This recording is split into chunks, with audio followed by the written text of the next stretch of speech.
Jumpa lagi di Jaga Devi TV. Sekarang saya lagi ada di Prancis, lebih tepatnya di Paris nih teman-teman. Di belakang saya udah ada Eiffel Tower. Di sini saya diundang Realme untuk menghadiri launching produk terbaru mereka, yaitu Realme GT 7 yang ini nih. Tapi saat video ini tayang, harusnya video review lengkapnya udah tayang juga sih. Dan di video kali ini saya lebih pengen showcase aja atau tunjukin kemampuan kameranya Realme GT 7 untuk dipakai vlogging. Hasilnya seperti apa?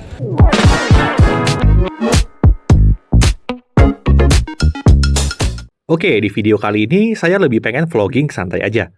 Dari awal berangkat sampai pulang, sebagian besar footage di sini saya pakai Realme GT 7, termasuk voiceover yang ini. Saya lagi mau coba untuk tidak pakai mikrofon eksternal sama sekali.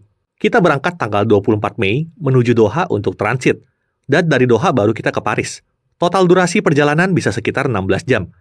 Yang menarik, dalam perjalanan saya menuju Paris, saya baru tahu nih, kalau di pesawat Qatar Airways sudah dilengkapi dengan Starlink, dan Wi-Fi-nya ini bisa diakses gratis untuk semua penumpang. Speednya juga nggak main-main nih. Downloadnya bisa sampai 100 Mbps. Tapi sayangnya, ternyata ini belum merata ya untuk semua pesawat. Soalnya pas saya pulang nggak bisa lagi. Jadi mungkin buat kalian yang mau terbang pakai Qatar Airways, bisa ditanya-tanya dulu tuh, Wi-Fi-nya ada atau nggak.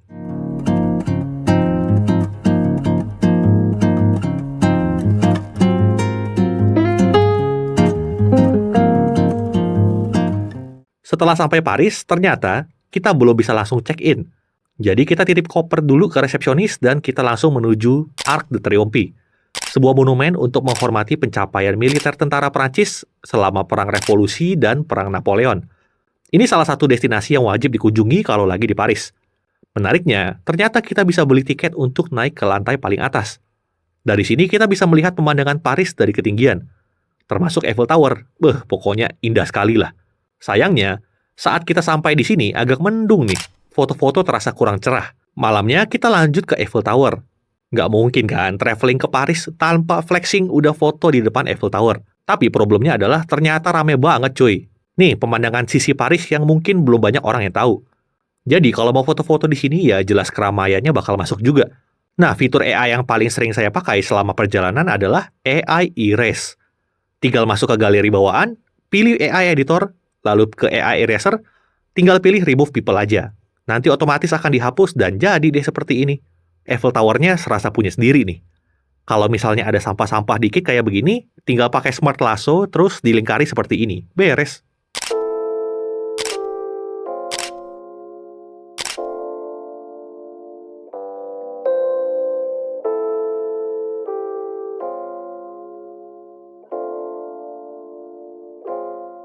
Hari ketiga, pagi-pagi kita menuju museum seni terbesar dan paling terkenal di dunia, Musée du Louvre. Ini adalah museum di mana lukisan Mona Lisa berada. Selama keliling museum, saya cuma bisa wow, wow, dan wow. Kok bisa ya orang zaman dulu bikin karya seni seperti ini? Sampai ke plafon-plafonnya, bro. Dan kalau untuk Mona Lisa ya areanya seperti ini. Padat parah lah pokoknya. Satu hal yang saya pelajari mengenai warga Paris ini, yaitu apresiasi mereka terhadap karya seni, itu tinggi sekali. Nah, selesai dari museum, kita pergi makan siang sekaligus ketemu dengan Jazz No Limit dan Siska Cole. Mereka berdua sudah sampai Paris duluan nih sebelum rombongan kita. Jadi, di trip kali ini ada 3 tokoh besar. Jazz No Limit, Siska Cole, dan satu orang lagi yaitu CEO RRQ, yaitu Pak Ape atau Pak Andrian Paulin. Gokil juga ya Realme bisa mengundang tokoh hebat seperti mereka. Selesai makan siang, kita balik lagi foto-foto di Eiffel Tower. Tapi dari sisi yang berbeda. Ini posisi yang paling sering saya lihat orang pada flexing nih. Soalnya kita bisa dapat pemandangan towernya secara full. Sisanya ya jalan-jalan aja kok hari ini.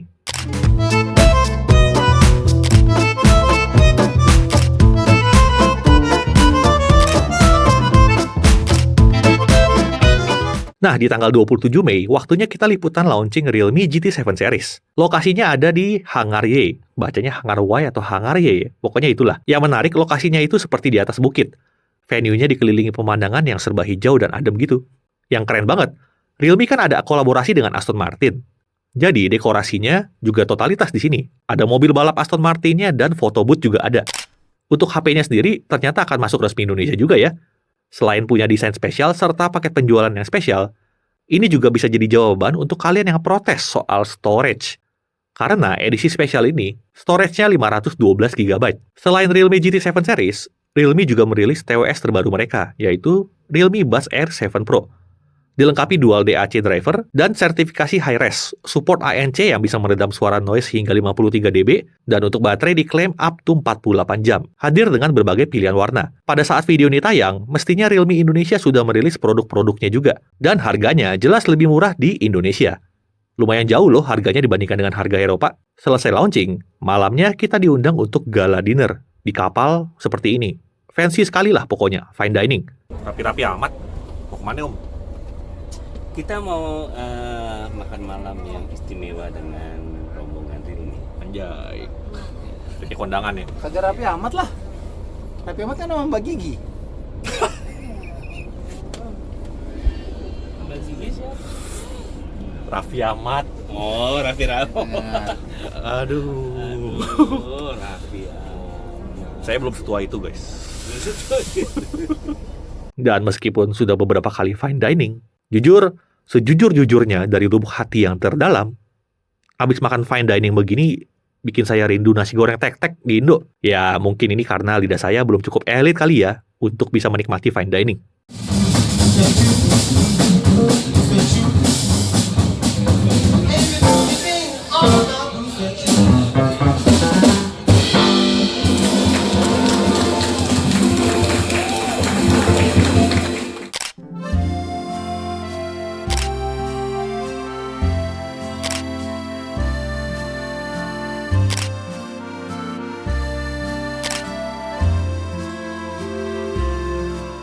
Nah, di hari ini kita lebih banyak waktu luang nih. Lebih banyak jalan-jalan sambil cari makanan Indonesia. Jadi kita ke restoran yang namanya Mama Bali. Dan coba deh kalian lihat menunya. Nasi goreng, 20 euro. Ketoprak, 20 euro. Tinggal kali 18.400 saja kalau mau dikonversi ke rupiah. Kursnya soalnya lagi segitu saat kita lagi di sana. Rasanya juga beda dengan makanan kita sehari-hari. Jujur, di momen seperti ini saya bersyukur sekali sih tinggal di Indonesia. Kulinernya selalu berhasil bikin homesick kalau lagi di luar negeri. Jadi di sini juga ada namanya pisang goreng atau lebih tepatnya hiang horeng. Hiang horeng.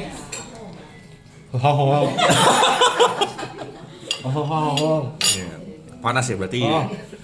Hiang horeng. Cuma lucunya ada es krimnya dia.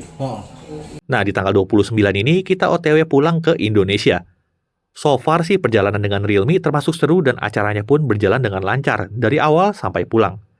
Dan bisa saya bilang Realme GT7 ini sangat reliable untuk kebutuhan vlogging. Hal yang saya protes cuman ultrawide-nya belum bisa 60 fps. Jadi ultrawide-nya jarang sekali terpakai untuk video. Kebanyakan untuk foto aja. Dan tenang aja, saya kesini nggak cuma jalan-jalan liputan kok. Ultimate goal saya adalah bertemu langsung dengan software developer dan para petinggi Realme. Tentunya saya sudah sampaikan langsung beberapa feedback saya, supaya kameranya Realme bisa lebih baik lagi. Terkait performa juga sudah saya sampaikan. Misalnya nih, Genshin 120 fps, kapan? Masa iPhone doang? Kerjasama dong dengan developernya langsung. Nah, itu juga sudah saya sampaikan. Sayangnya nih, waktu kita terbatas banget di sini. Semoga ya, ada lain waktu supaya kita bisa ngobrol mengenai pengembangan software Realme lebih jauh lagi. Sekian video perjalanan saya untuk liputan Realme GT7 Series. Terima kasih Realme untuk undangannya. Good luck untuk peluncuran Realme GT7 Series di Indonesia. Dan tentunya thank you juga untuk kalian yang sudah nontonin vlog saya kali ini. Saya Chris, jaga TV TV. Bye-bye.